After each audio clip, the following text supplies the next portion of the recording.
65 patrolling points में से 16 patrolling points पे हम अब जा नहीं पा रहे हैं जहां पहले जाते थे। अगर वो हमारे अंदर 1 इंच भी नहीं आए तो हम उन्हें पीछे जाने के लिए क्यों कह रहे हैं? हम उनके साथ 19 कोर कमांडर लेवल टॉक्स क्यों कर रहे हैं? हमारा उनके साथ इतना तनाव क्यों है? तो जैन साहब, कर्नल जय सोडी सर, जय हिंद। थैंक यू सर, एक बार समय देने के लिए। जय हिंद राजेश जी, ये मेरा सौभाग्य कि मैं आपके चैनल में हूं। Thank you sir. मैं गलवान और आफ्टर गलवान को समझना चाहता था सर। 15 जून 2020 को गलवान हुआ था, 15 जून 2023 आने वाला है। उस लिहाज से चीजों को समझने चाहता था कि भारत के लिहाज से, चीन के लिहाज से क्या चीजों में बदलाव आया है। शुरुआत में भारत के लिहाज से करूंगा सर। 15 जून 2020 को गलवान में एक झड़प होती है। हम 20 जवानों को, वीर जवानों को खो देते हैं। बदले में चीन के 45 से ज्यादा जवानों को वो जवान मौत के घाट उतार देते हैं। लेकिन उसके बाद चीजें कितनी बदल पाई हैं सर? 19 बार की कोर कमांडर की मीटिंग हो चुकी है, विदेश मंत्रालय के कई बार अधिकारी मिल चुके हैं, लेकिन 2020 और 2023 एलएसी को आप कहां देखते हैं सर?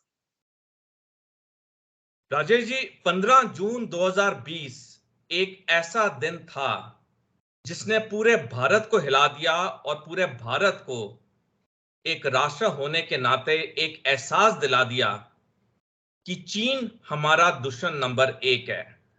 1998 में तब के रक्षा मंत्री श्री जॉर्ज फर्नांडिस ने बयान दिया था कि भारत का दुश्मन नंबर 1 चीन है, लेकिन उनके ऊपर इतना राजनीतिक दबाव आया कि 5 साल बाद 2003 में उन्हें अपना यह बयान वापस लेना पड़ा।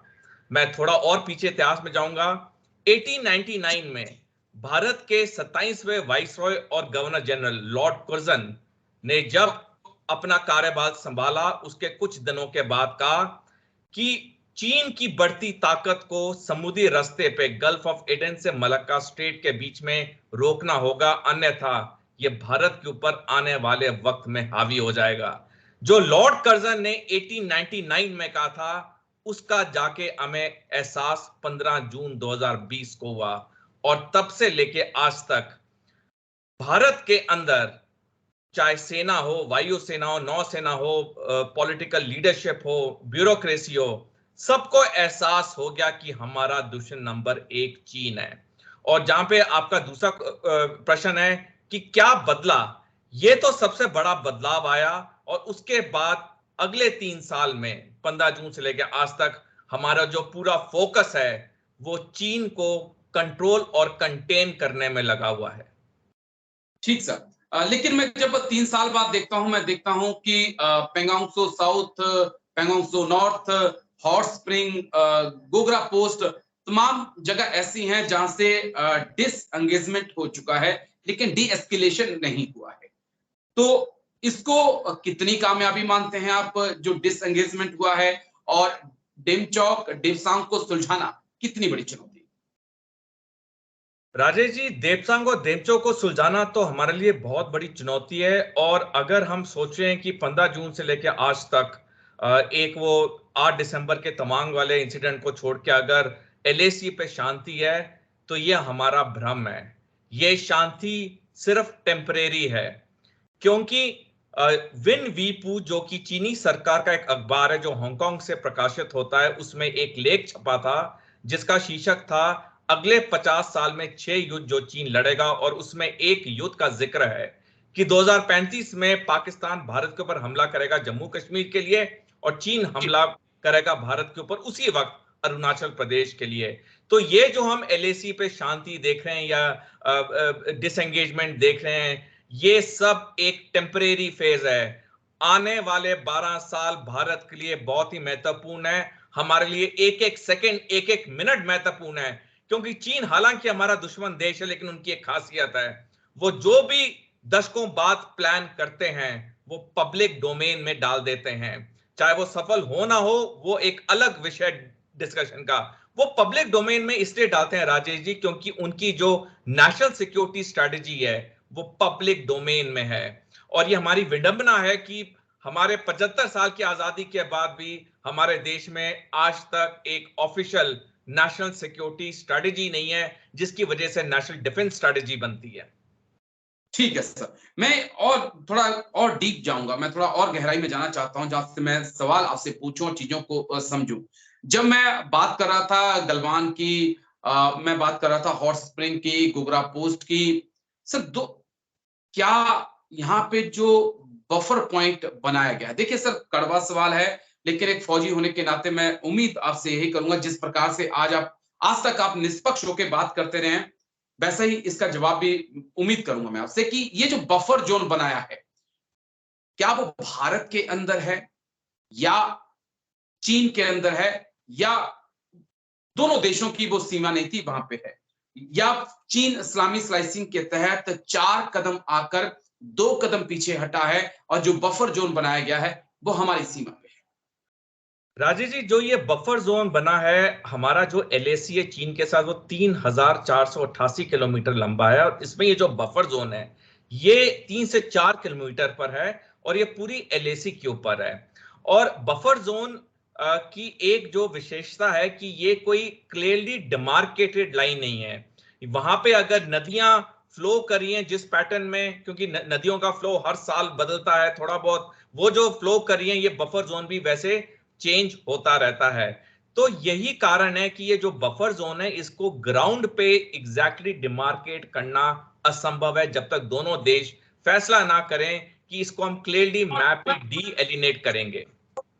और थोड़ा सा हिंट देता हूं सर, क्या जहां पर हम मई 2020 तक या मई 2019 तक, जब तक कोरोना नहीं आया था, वहां तक हम पेट्रोलिंग कर रहे थे, क्या आज भारतीय सेना वहां तक पेट्रोलिंग कर पा रही है?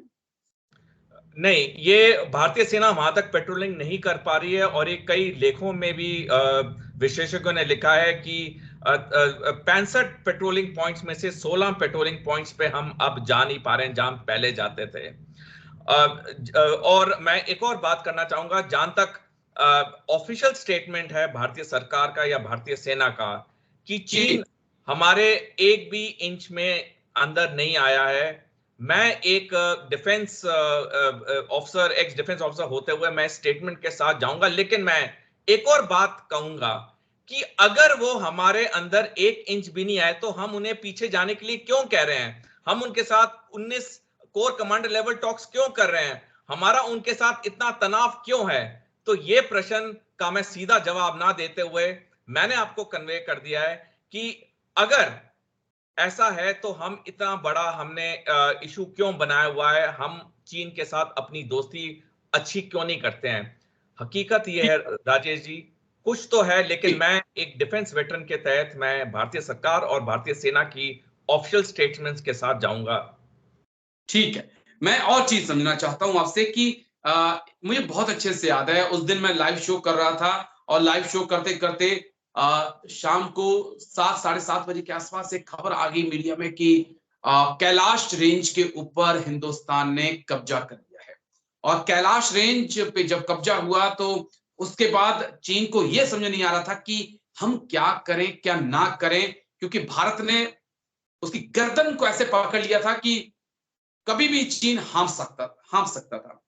अब मुझे उसके बाद आज तक ये समझ नहीं आया कि इतनी क्या जल्दी थी कैलाश रेंज को खाली करने की? क्या उस पॉइंट को, कैलाश रेंज को बना के रखा जाता तो हम डेमचौक डेपसांग पे भी बहुत अच्छी सौदेबाजी कर सकते थे? बिल्कुल राजेश जी, मेरी राय में कैलाश रेंज को खाली नहीं करना चाहिए था, क्योंकि वो एक टैक्टिकल बहुत ही अच्छी जगह थी, और वहां से हम आगे का पूरा इलाका हम डोमिनेट कर सकते थे, चाहे विजुअली चाहे वक्त पड़ने पे हथियारों के साथ। कैलाश रेंज को खाली नहीं करना चाहिए था, लेकिन शायद कोई प्रेसिंग रीजंस रहे होंगे जो कि हमने कैलाश रेंज खाली की, लेकिन मेरी राय में कैलाश रेंज को खाली नहीं करना चाहिए था। ठीक सर, एक चीन के कर्नल हैं, अभी सिंगापुर में शांग्रीला डायलॉग हो रहा था, उनकी तरफ से कहा गया कि हम भारत की सेना को चुनौती नहीं मानते हैं, भारत की सेना हमारे सामने कुछ नहीं है। जिस वक्त हम उनके 45 जवानों को दुनिया से अलविदा कहलवा चुके हैं, अलविदा कह दिया उन्होंने, जब गलवान इंसिडेंट हुआ था, उससे पहले 1967 की बात करें, उससे बाद भी तमाम ऐसे इंसिडेंट हुए हैं जब चीन को भारत से मुंह की खानी पड़ी है। तो ये क्या चीनी कर्नल का बड़बोलापन था, या चीन वाकई में हिंदुस्तान को एशिया के अंदर कोई पावर नहीं समझता?